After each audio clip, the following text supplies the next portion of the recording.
तो मुझे ऐसे याद आता है वो कबीरदास जी का है क्या कि प्रेम गली अति सांकरी, या मैं दो न समाए, जब मैं था तब हरि नहीं, जब हरि है मैं नहीं।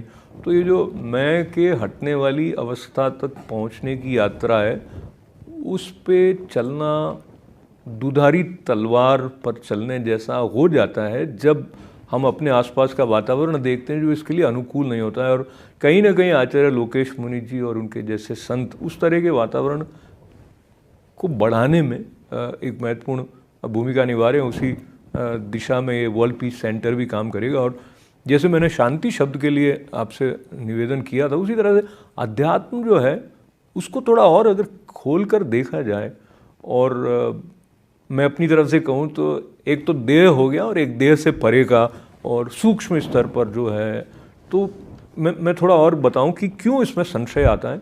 जो व्यवहारिक स्थूल जगत दिखता है उसमें आपको बैंक बैलेंस भी दिखता है, उसमें आपको ऊंच नीच भी दिखती है, उसमें आपको शक्ति का प्रदर्शन भी दिखता है, और अपना प्रभुत्व जमाने की होड़ लेकर कार्य करते हुए मनुष्य भी दिखाई देते हैं, और आप उन्हीं के बीच में होते हो।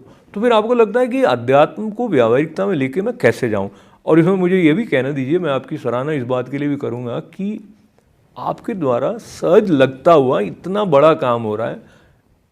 कितने लोगों के साथ आपका प्रेम भरा संबंध का सेतु है, और कितना आपका संपर्कों का जो तंतु है कितना विशाल कितना बड़ा है, जो कई लोग रात दिन कोशिश करके वहाँ तक पहुँच नहीं सकते हैं, जो कि आपके लिए एक बाई प्रोडक्ट की तरह है। जो आपका मूल भाव है उससे आप पीआर के लिए नहीं कर रहे हैं, आप अध्यात्म के लिए कर रहे हैं। इतना सब कह के आप थोड़ा अध्यात्म के बारे में और फिर जो संपर्क के बारे में भी। देखिए, हमारी दो प्रकार की चेतना है,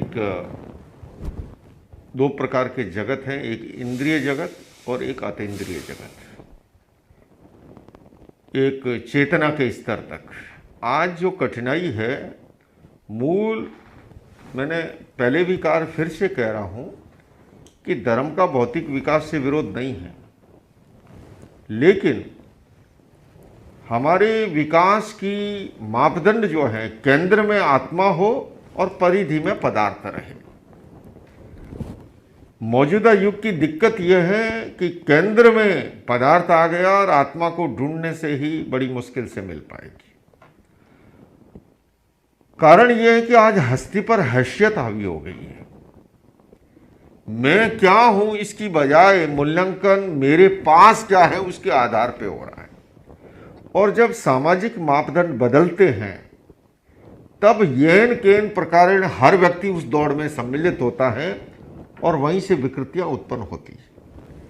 आज जो मान लीजिए खनिज पदार्थों का अंधाधुंध दोहन करते हैं या नशीले पदार्थों का व्यवसाय करते हैं, वो भी जानते हैं कि गलत है, पर जब अंधी दौड़ शुरू होती है तब इस प्रकार का हस्ती पर जब हैसियत हावी हो जाती है और उसी से समाज में विकृतियां उत्पन्न होती है। समाज स्वस्थ तब बना रहता है, जब हेल्दी सोसाइटी का निर्माण तब होता है जब समाज के अंदर संतुलन हो और नैतिक और चारित्रिक मूल्यों का जो है उसकी प्रधानता रहे। विश्व शांति केंद्र जो है वो अनेक तरह से इस प्रकार के प्रशिक्षण के कार्यक्रम भी चलाएगा, ट्रेनिंग के कार्यक्रम भी चलाएगा, और कैसे बच्चों में संस्कार निर्माण, युवाओं का व्यक्तित्व विकास, महिलाओं का सशक्तिकरण आदि आदि कार्यक्रम। क्योंकि मेरे गुरुदेव कहा करते थे कि सुधरे व्यक्ति समाज व्यक्ति से राष्ट्र स्वयं सुधरेगा। हम विश्व शांति की बात करें पर सबसे पहले मन की शांति हो, है ना।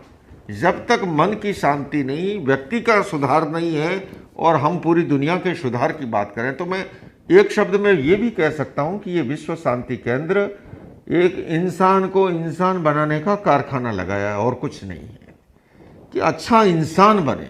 और अच्छा इंसान जब बनेगा तो निश्चित रूप से उसका फायदा समाज को भी मिलता है, राष्ट्र को भी मिलता है, दुनिया को भी मिलता है। और भारत तो सदैव वसुधैव कुटुंबकम की बात करता है। दुनिया के लिए कोई भी देश एक बाजार हो सकता है, लेकिन भारत के लिए पूरा विश्व ही एक परिवार है।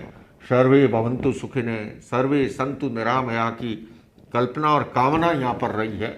और मैं जिस परंपरा में दीक्षित हुआ हूँ, भगवान महावीर भी वो यही कहते हैं।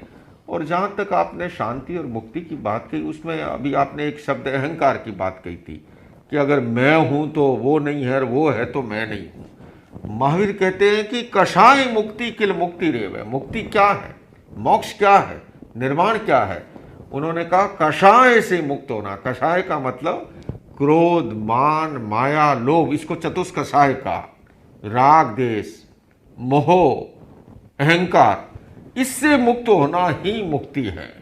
तो ये अभ्यास के द्वारा, हालांकि महाभारत में भी प्रश्न आया कि जानामि धर्मम नच में निवृत्ति, जानामि अधर्मम जानामि नच में प्रवृत्ति, कि मैं धर्म को जानता हूं किंतु उसमें इन्वॉल्व नहीं हो पा रहा हूं, प्रवृत्त नहीं हो पा रहा हूं। अधर्म को जानता हूं किंतु उसको छोड़ नहीं पा रहा हूं। और वहां पर योगीराज कृष्ण मार्गदर्शन देते हैं वैराग्य और अभ्यास। इसके लिए एक्चुअल में अभ्यास की जरूरत होती है, प्रशिक्षण की। मैंने पहले भी कहा कि व्यक्ति केवल सिद्धांत से नहीं बदलता है प्रयोग से बदलता है।